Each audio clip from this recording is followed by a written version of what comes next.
Hello friends, how are you? Welcome to my channel Divine Studies. दोस्तों, आज हम discuss करने वाले हैं प्रोजेक्टाइल मोशन लेक्चर नंबर 5। और जैसा कि आप स्लाइड में देख सकते हैं, इस लेक्चर में हम कवर करने वाले हैं बहुत सारे important numericals for JW NEET and AIBMT. दोस्तों, आपने पीछे वाले 4 लेक्चर की वीडियो अगर नहीं देखे हैं तो आप मेरे चैनल डिवाइन स्टडीज़ पे जाके उनको देख सकते हैं। चैनल को लाइक और सब्सक्राइब करना ना भूलें और कमेंट करके ज़रूर बताएं कि आपको लेक्चर्स कैसे लग रहे हैं। दोस्तों, ये जो स्लाइड्स मैं यूज़ करता हूँ उनकी पीडीएफ का लिंक मैंने डिस्क्रिप्शन में दे दिया है, वहाँ से जाके आप ये पीडीएफ्स को डाउनलोड कर सकते हैं। चलिए दोस्तों, स्टार्ट करते हैं lecture number 5। So friends, now we are going to discuss an example and that is find out relation between range for given cases. So I have taken 3 cases A, B, C जैसा कि आप देख पा रहे हैं, और तीनों cases में मैंने दो दो पार्टिकल लिए हैं जिनकी रेंज हमें कंपेयर करनी है कि रेंज इनकी इक्वल होगी या फिर कम ज़्यादा भी हो सकती है, कुछ भी हो सकता है। तो दोस्तों, अगर आपने मेरा पिछला वीडियो देखा है जिसमें मैंने रेंज और एंगल ऑफ प्रोजेक्शन के बीच में रिलेशन बताया है, अगर आपने वो वीडियो देखा है तो इन क्वेश्चंस का आप answer without any mathematical calculation oral answer दे सकते हैं। अगर वीडियो नहीं देखा है तो आप मेरे चैनल डिवाइन स्टडी पे जाके और ये वीडियो देख सकते हैं। चलिए दोस्तों, स्टार्ट करते हैं। एंड बिफोर स्टार्टिंग मेरी आपसे रिक्वेस्ट है कि आप पहले सॉल्यूशन नहीं देखें, आप वीडियो को पॉज कर लें और पहले आप खुद इस क्वेश्चन तीनों पार्ट को आप सॉल्व करें एंड आफ्टर दैट फिर आप अपना सॉल्यूशन मेरे आंसर से कंपेयर करें।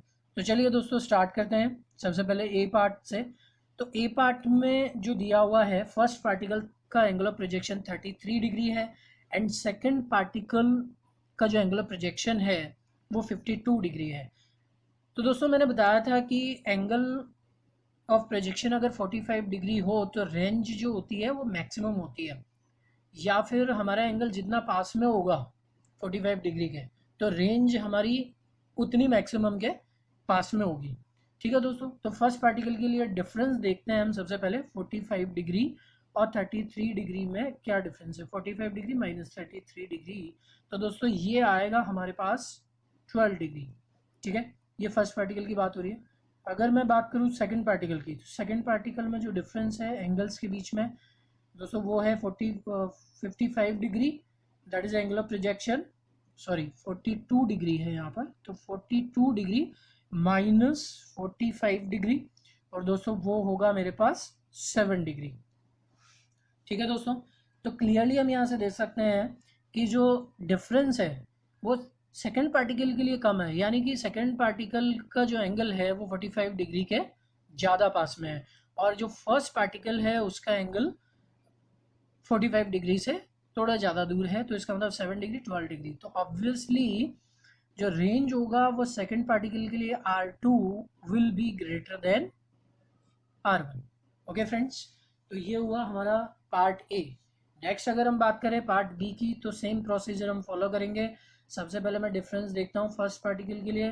तो फर्स्ट पार्टिकल के लिए जो डिफरेंस है that is 45 degree minus 43 degree. तो दोस्तों ये आया मेरे पास 2 डिग्री का difference. Okay, let us consider second particle and the difference is 47 degree minus 45 degree. That is also once again we will obtain 2 degree.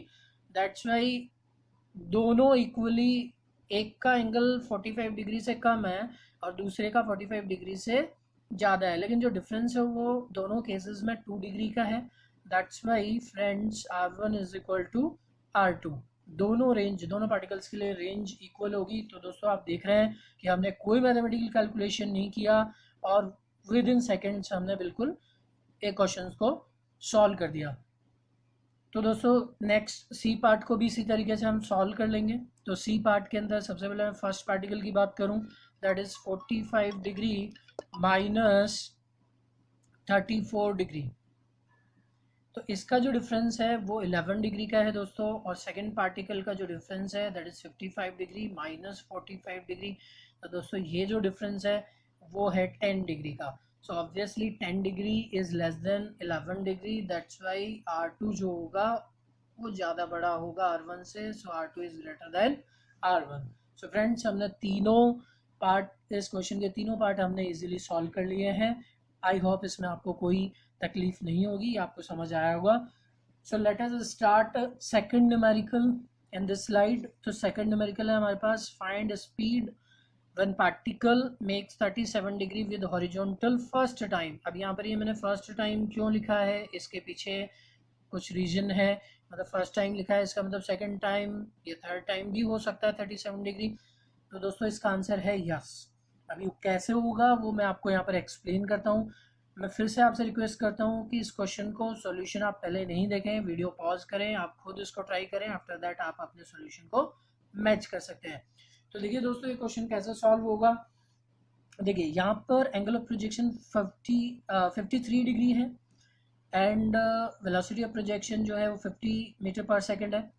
तो दोस्तों ये इसके दो कंपोनेंट है, 30 metre per second 50 metre per second का horizontal component and 40 metre per second जो है वो 50 मीटर पर सेकंड का वर्टिकल कंपोनेंट है।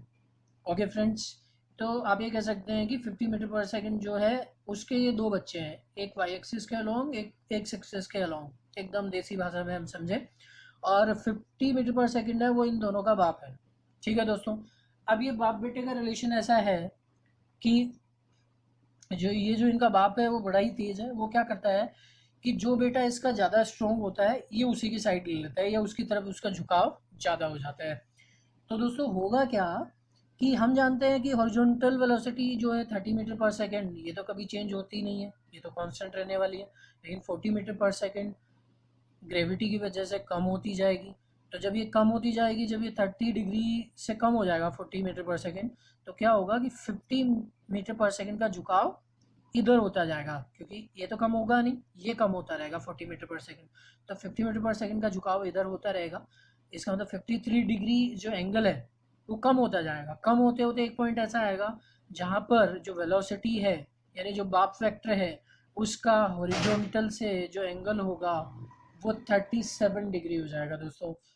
ठीक है, वंस अगेन जैसे हम जानते हैं कि प्रोजेक्टाइल के अंदर आप दोनों पार्ट्स को इजीली कंपेयर कर सकते हैं। ये प्रोजेक्टाइल मोशन है दोस्तों। तो प्रोजेक्टाइल मोशन को अगर मैं मैक्सिमम हाइट वाले पॉइंट से डिवाइड करूं तो एक तरह से ये दोनों एक दूसरे के मिरर इमेज होते हैं। यानी इस तरफ वाला जो पार्ट है इसमें जो जो चीज़ें हो रही है वो सारी चीज़ें इस पार्ट में फिर से होने वाली है, क्योंकि मिरर इमेज है, कंपेयर कर सकते हो आप।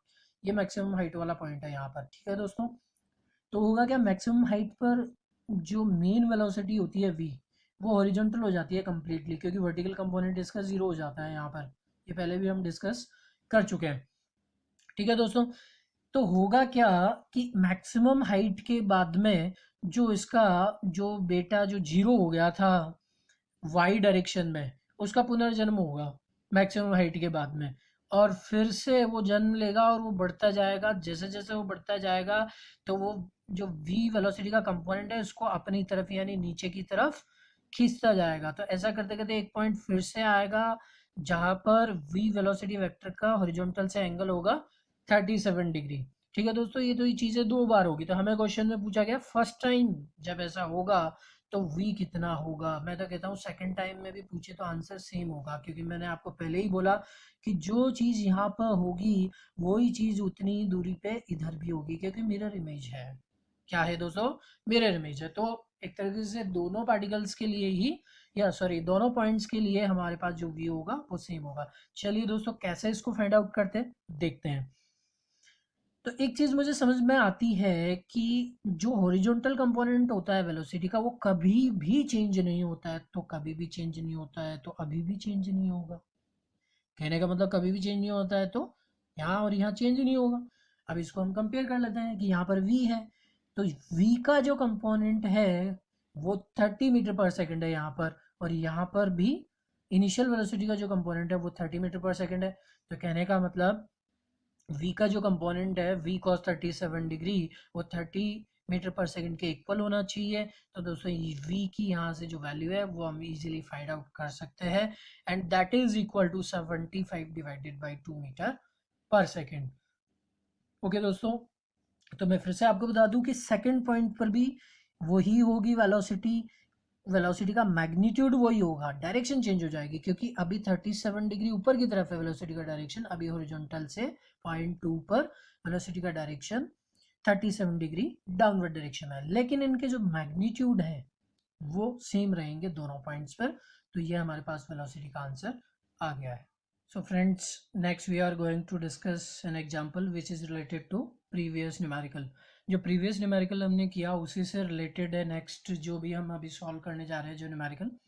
तो देखिए दोस्तों, इसमें क्या पूछा गया है, इसमें पूछा गया है in previous numerical find coordinates and respective time for point 1 and 2। तो पॉइंट 1 हमारे पास दोस्तों ये है और पॉइंट 2 जो है वो ये है। तो कहने का मतलब पार्टिकल को ओरिजिन से या पॉइंट ऑफ प्रोजेक्शन से पॉइंट 1 तक जाने में कितना टाइम लगेगा वो हमें फाइंड आउट करना है, और पॉइंट 1 के कोऑर्डिनेट्स क्या होंगे that we have to find out, and then again point 2 तक पार्टिकल को जाने में कितना टाइम लगेगा और पॉइंट 2 के कोऑर्डिनेट्स क्या होंगे। तो ये हमें फाइंड आउट करना है। तो चलिए दोस्तों, सबसे पहले फाइंड आउट करते हैं। और एक चीज़ और यहाँ पर मेंशन कर लेते हैं कि यहाँ पर जो थीटा एंगल है वो 37 डिग्री है, वो हमें ऑलरेडी गिवन है क्वेश्चन में, और v की जो वैल्यू है वो भी हम ऑलरेडी फाइंड आउट कर चुके हैं प्रीवियस क्वेश्चन में, वो थी हमारे पास 75/2 मीटर पर सेकेंड। ठीक है दोस्तों, तो v के दो कंपोनेंट हो सकते हैं, एक x में और एक y में, तो दो कंपोनेंट हो सकते हैं। सबसे पहले मैं बात करता हूँ पॉइंट 1 के बारे में। तो दोस्तों पॉइंट 1 के बारे में सबसे पहले हम फाइंड आउट करेंगे कि इसको कितना टाइम लगता है पॉइंट 1 तक जाने में। तो इसके लिए हम यूज कर रहे हैं यहाँ पर इक्वेशन, और वो इक्वेशन होगी हमारे पास V Y is equal to U Y plus A Y into T. तो दोस्तों सबसे पहले हम ए वाई की वैल्यू यहाँ पर फाइंड आउट कर लेते हैं, सॉरी वी वाई की वैल्यू फाइंड आउट कर लेते हैं। ए वाई की वैल्यू तो होगी वो हमारे पास माइनस जी होगा। ठीक है, तो वी वाई की जो वैल्यू होगी वो होगी V sine theta. V sine theta, V की वैल्यू है हमारे पास 75/2 इंटू साइन थीटा यानी साइन 37 डिग्री, और साइन 37 डिग्री की वैल्यू होती है 3/5। ओके फ्रेंड्स, तो ये वैल्यू आएगी हमारे पास फाइनली जब आप इसको सॉल्व करेंगे that is 45/2 metre per second. अब ये वैल्यू को हम यहाँ पर यूज कर लेते हैं। तो दोस्तों लिखा जाएगा 45/2 will be equal to U Y. U Y की वैल्यू जैसे कि आप देख पा रहे हैं वो है हमारे पास 40 metre per second. So V Y sorry U Y is 40 metre per second minus G की वैल्यू है हमारे पास 10 metre per second square. So 10 into T. यहाँ से दोस्तों सिंप्लीफाई जब इसको हम करेंगे तो ये आएगा 10t will be equal to 40 minus 22.5। Finally जब आप t की वैल्यू यहाँ पर फाइंड आउट करेंगे then you will obtain the value of t will be 1.72 के अप्रॉक्स 75 वैल्यू होगी इसकी। सो 1.75 seconds that is the value of t। तो दोस्तों आप इनको इस वैल्यूज को पुट करके आप सॉल्व करके देख सकते हैं, ये वैल्यूज आपको मिलेंगे यहाँ पर। ठीक है, तो t हमने फाइंड आउट कर लिया है जो कि हमें बोला गया था क्वेश्चन में सॉल्व करने के लिए। नेक्स्ट हम फाइंड आउट करते हैं x की वैल्यू। कहने का मतलब इसका x कोऑर्डिनेट, तो x तो सिंपल है, हम क्या कर सकते हैं इसमें u cos theta into T. तो u cos थीटा यानी x कंपोनेंट जो है वेलोसिटी का वो चेंज कभी होता नहीं है, तो उसकी वैल्यू सिंपली हम रख देते हैं यहाँ पर 30 इंटू टी। तो t की वैल्यू हमने जो अभी अभी निकाली वो है 1.75। So finally the x coordinate of point 1 will be 5.25 metre. Okay friends, now let us move to point 2, and before moving to point 2 अभी हमें एक चीज़ और फाइंड आउट करनी है पॉइंट 1 के लिए, और वो है y कोऑर्डिनेट। तो y कोऑर्डिनेट फाइंड आउट करने के लिए दोस्तों हम यूज करेंगे इक्वेशन, यहाँ पर मैं लिख लेता हूँ, that is y is equal to U Y into T plus half A Y into T square.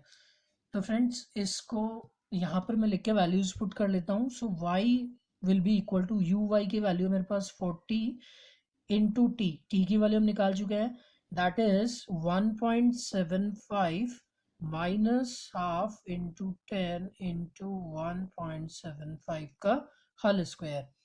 Okay friends, जब आप इसको सॉल्व करेंगे तो फाइनली आपके पास y की वैल्यू आपको मिलेगी और वो होगी 72.2 मीटर। तो देखिए दोस्तों, हमने पॉइंट 1 के लिए टाइम भी निकाल लिया है और x और y दोनों कोऑर्डिनेट्स भी निकाल लिए हैं। मैं यहाँ पर सारी वैल्यूज को लिख देता हूँ। The t is equal to 1.75 seconds and x is equal to that is 5.25 meter and y is equal to 72.2 meters.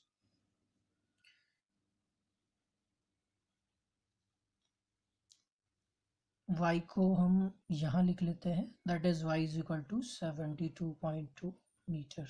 Okay friends, अभी हम बात करते हैं पॉइंट 2 के बारे में. तो पॉइंट 2 के बारे में भी जो एनालिसिस होगा वो कुछ इसी तरीके से होगा. तो देखिए दोस्तों, पॉइंट 2 जो है उसका सबसे पहले हम फाइंड आउट करेंगे. हम बात कर रहे हैं पॉइंट 2 की. तो पॉइंट 2 के लिए सबसे पहले हम फाइंड आउट करेंगे टाइम कि पार्टिकल को ओरिजिन से लेकर पॉइंट 2 तक जाने में कितना टाइम लग रहा है. सबसे पहले वो फाइंड आउट करेंगे. तो ये करने के लिए दोस्तों देखिए, यहाँ पर एक्स कंपोनेंट तो चेंज होगा नहीं. चेंज क्या होगा, वाई कंपोनेंट चेंज होगा. और वाई कंपोनेंट भी हम सिमिलरिटी से देख सकते हैं कि पॉइंट 1 पे जो वाई कंपोनेंट की वैल्यू होगी वो ही पॉइंट 2 पर भी वाई कंपोनेंट की वैल्यू होगी, जो वी वाई की वैल्यू होगी. बस डिफरेंस ये है कि इधर जो वी वाई होगा वो अपवर्ड डायरेक्शन में है और इधर वी वाई डाउनवर्ड डायरेक्शन में है. तो ये प्लस होगा, ये माइनस होगा, बाकी मैग्नीट्यूड दोनों का सेम होगा. और वो हम निकाल चुके हैं, वो हमारे पास आया था 45/2, कहने का मतलब 22.5 मीटर पर सेकेंड. तो यहाँ पर भी वैल्यू दोस्तों क्या होगी, 22.5 मीटर पर सेकेंड. फिर से फाइंड आउट करने की जरूरत नहीं है, बस फॉर्मूले में इसको हमें नेगेटिव में लेना होगा. तो मैं डायरेक्ट यहाँ पर, और इक्वेशन भी दोस्तों हमें यही लगानी है टाइम निकालने के लिए पॉइंट 2 पे अगेन. तो मैं डायरेक्ट यहाँ पर वैल्यूज लिख लेता हूँ. वी वाई की वैल्यू है -2.5. इस चीज का आपको स्पेशली ध्यान रखना है कि माइनस होगा, प्लस नहीं होगा, क्योंकि वी वाई अभी पॉइंट 2 पर डाउनवर्ड डायरेक्शन में है. सो -22.5 विल बी इक्वल टू, देखिए दोस्तों 40 जो है यहाँ पे भी प्लस था, वहां भी प्लस होगा, क्योंकि इनिशियल वेलोसिटी तो अपवर्ड डायरेक्शन में ही थी. तो ये हो जाएगा 40 minus 10 into T. Once again जब आप इसको सॉल्व करेंगे तो आपको टी की वैल्यू मिलने वाली है 62.5 सेकेंड्स. ओके फ्रेंड्स, नेक्स्ट हम एक्स की वैल्यू यानी एक्स कोऑर्डिनेट पॉइंट 2 के लिए फाइंड आउट कर लेते हैं, जो कि बहुत ही आसान है. एक्स कंपोनेंट वेलोसिटी का 30 है और टाइम है 62.5 सेकेंड्स. तो ये हो जाएगा दोस्तों 1875 metres. This is X coordinate. और अगर हम वाई कोऑर्डिनेट की बात करें पॉइंट 2 के लिए, तो मिरर इमेज मैंने बताया था ये होता है पॉइंट 1 और 2 दोनों सिमिलर होंगे, मतलब एक दूसरे के मिरर इमेज होंगे. तो कहने का मतलब इनके जो वाई कोऑर्डिनेट्स है वो पॉइंट 1 और 2 दोनों के क्या होने चाहिए, सेम होने चाहिए, क्योंकि ये दोनों ग्राउंड से सेम हाइट पर है. तो अगेन मैं यहाँ पर y लिख दूंगा, फिर से फाइंड आउट करने की ज़रूरत नहीं है. That is 72.2 metre. Okay friends, तो हमने जो भी हमें क्वेश्चन में पूछा गया था पॉइंट 1 और पॉइंट 2 के लिए, वो सारी वैल्यूज़ हमने यहाँ पर फाइंड आउट कर ली है दोनों ही पॉइंट्स के लिए. ये x की वैल्यू है और ये वैल्यू है y की. आई होप आपको ये न्यूमेरिकल समझ आया होगा. So friends, next we are going to discuss an example which is very similar to previous one. जैसा पिछला एग्जाम्पल हमने सॉल्व किया लगभग वैसा ही नेक्स्ट एग्जाम्पल है. तो देखिए दोस्तों, इसमें क्या बोला गया है, find velocity when velocity vector makes 82 degree with initial velocity vector. दोस्तों इस क्वेश्चन में अगर हम ये समझ जाएंगे कि ये 82 degree with initial velocity vector, इसका क्या मतलब है, तो ये एग्जाम्पल हमें बिल्कुल पिछले एग्जाम्पल के जैसा ही लगेगा और ये वैसे ही सॉल्व भी होगा. तो देखिए दोस्तों, समझते हैं इसको. ये इनिशियल वेलोसिटी वेक्टर का एंगल है हॉरिजॉन्टल से 45 डिग्री. अब इसको यहाँ समझते हैं. ये initial velocity vector eight an angle 45 degree with horizontal, और हम जानते हैं कि ये जो इनिशियल वेलोसिटी वेक्टर है इसका हॉरिजॉन्टल से एंगल धीरे धीरे प्रोजेक्टाइल मोशन में कम होता जाता है और मैक्सिमम हाइट पे जाके ये वेलोसिटी वेक्टर बिल्कुल हॉरिजॉन्टल हो जाता है. ओके फ्रेंड्स, देन उसके बाद क्या होता है कि ये वेलोसिटी वेक्टर नीचे आना स्टार्ट होता है, और नीचे आना जब ये स्टार्ट होता है तो उसी टाइम हमें एक पॉइंट ऐसा मिलेगा जहाँ पर इनिशियल वेलोसिटी वेक्टर और फाइनल वेलोसिटी वेक्टर दोनों के बीच का जो एंगल है वो 82 डिग्री हो जाएगा टोटल. 82 डिग्री होने के लिए ये 45 है तो ये 37 डिग्री होना चाहिए. ओके फ्रेंड्स, तो इसी डायग्राम को मैंने यहाँ पे ड्रॉ कर लिया है. मैंने मान लिया कि वो पॉइंट सी पॉइंट है जहाँ पर ऐसा हम अचीव कर पा रहे हैं कि initial velocity vector final velocity vector के बीच में जो टोटल एंगल है वो 82 डिग्री का है. तो अब इसको, ये वेक्टर है तो वेक्टर को पैरेलली कहीं भी शिफ्ट कर सकते हैं, उससे वेक्टर की वैल्यू में कोई चेंज नहीं आता। तो इस वी वेक्टर को उठा के थोड़ा सा आसान बनाने के लिए क्वेश्चन को मैंने यहाँ पर रख लिया। अब इजीली मुझे समझ में आ रहा है कि टोटल एंगल जो है दोनों वेलोसिटी वेक्टर्स के बीच में वो 82 डिग्री है। आप यहाँ पर भी देख सकते हैं, ऐसा ही मैंने बताया है। तो दोस्तों अभी आपको लग रहा होगा कि ये क्वेश्चन जो है वो प्रीवियस क्वेश्चन के जैसा ही है, तो वैसे ही ये सॉल्व भी होगा। तो वही हमें करना है कि v cos 37 जो इसका हॉरिजॉन्टल कंपोनेंट होगा v वेलोसिटी का, वो कभी भी चेंज नहीं होता है। इसका मतलब वो जो पहले 10 मीटर पर सेकंड था हॉरिजॉन्टल कंपोनेंट, उसके बराबर होगा। That's why v cos 37 degree will be equal to 10 and v into 4/5 10। इसको आप जब सिंप्लीफाई करेंगे फाइनली आपके पास इसकी वैल्यू आएगी 12.5 metre per second. Okay friends, तो देखिए दोस्तों, जैसा हमने प्रीवियस एग्जांपल में किया वैसा हम यहाँ पर भी कुछ और वैल्यूज ऐड कर सकते हैं। या हमें क्वेश्चन में ऐसा पूछा जा सकता है, क्या पूछा जा सकता है, हमें पूछा जा सकता है कि सी पॉइंट तक पहुँचने में पार्टिकल को कितना टाइम लगा और सी पॉइंट के कोऑर्डिनेट्स क्या है। तो जैसा प्रीवियस एग्जांपल में किया यहाँ पर भी हम फाइंड आउट कर सकते हैं। तो आप दोस्तों इसको फाइंड आउट करके देखेंगे, वैल्यूज़ जो भी आएंगी, टाइम की जो वैल्यू आएगी 0.25 सेकेंड्स आएगी। ओके दोस्तों, ये मैं डायरेक्ट यहाँ पर लिख रहा हूँ, आप इसको खुद सॉल्व करेंगे और कंपेयर कर लेंगे। सॉल्व कैसे होगा, जैसे प्रीवियस क्वेश्चन हमने सॉल्व किया है बिल्कुल वैसे ही ये सॉल्व होगा। ओके फ्रेंड्स, और y कोऑर्डिनेट की जो वैल्यू आएगी वो आएगी यहाँ पर 2.2 मीटर। तो दोस्तों ये आप खुद इसको सॉल्व करेंगे और कंपेयर करेंगे आंसर को finally. So friends, now we are going to discuss another example. और इस एग्जांपल में देखिए हमें क्या दिया हुआ है और क्या पूछा गया है, सबसे पहले डिस्कस करते हैं। तो इस एग्जांपल में हमें दिया गया है कि एक प्रोजेक्टाइल को यू इनिशियल वेलोसिटी से एट एन एंगल थीटा हमने प्रोजेक्ट किया एयर में, और ये पार्टिकल किसी टाइम टी के बाद में एच हाइट पे पहुंचता है और अगेन बी पॉइंट पे फिर से एच हाइट पे ये होता है, और इस प्रोजेक्टाइल का मैक्सिमम हाइट कैपिटल एच है।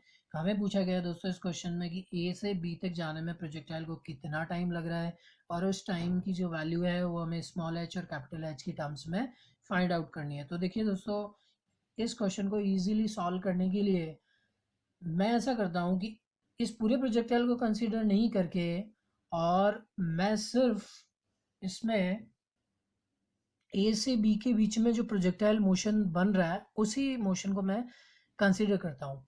तो देखिए दोस्तों, ये पॉइंट ए है, ये पॉइंट बी है।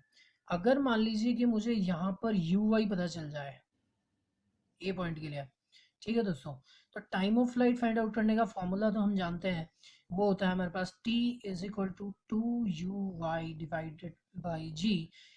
तो मुझे सिर्फ यू वाई की वैल्यू चाहिए, और यू वाई है वर्टिकल कंपोनेंट वेलोसिटी का ए पॉइंट पर, वो मुझे फाइंड आउट करना है।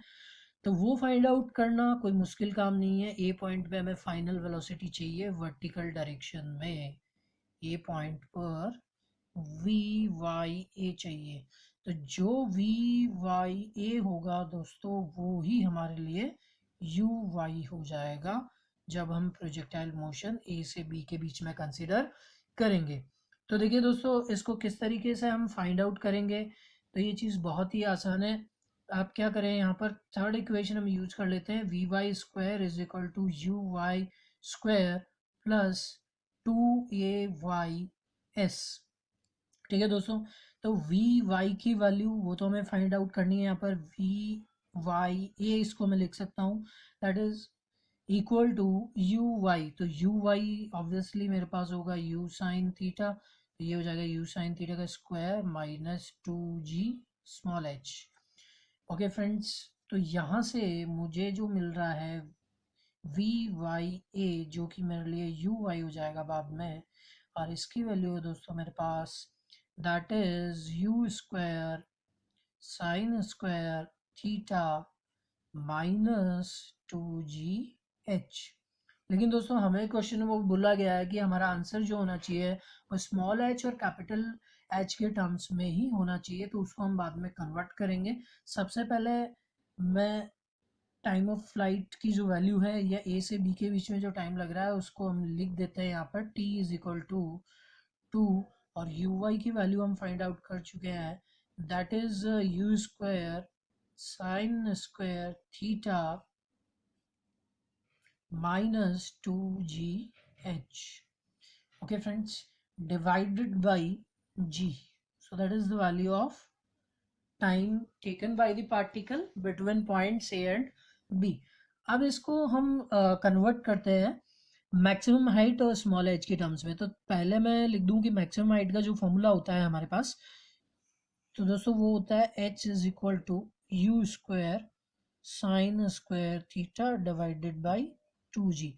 अब देखिए यहाँ पर इस रिलेशन को मैं यहाँ यूज करता हूँ, यहाँ पर लिख लेते हैं इसको। तो ये लिखा जाएगा t इज इक्वल टू 2 और g जो है उसके मैं दो पार्ट कर देता हूँ।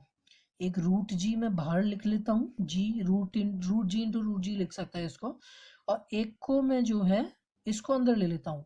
ये लिखा जाएगा you square sine square theta divided by, एक जी अंदर आ गया रूट के अंदर, एंड दूसरा हो गया 2gh डिवाइडेड बाई जी। ठीक है दोस्तों, अब इसको हम सिंप्लीफाई कर लेते हैं और देखिए ये जी से जी एक कैंसिल आउट हो जाएगा और हमें ये फॉर्मूला कन्वर्ट करना है you square sine square theta divided by 2g। तो g है लेकिन 2 नहीं है, तो मैं क्या करूँ यहाँ पे 2 से मल्टीप्लाई कर लेता हूँ और 2 से डिवाइड भी कर लेता हूँ। ठीक है दोस्तों, तो ये क्या बन जाएगा, देखो ये जो पार्ट है ये वाला पार्ट बन जाएगा कैपिटल H।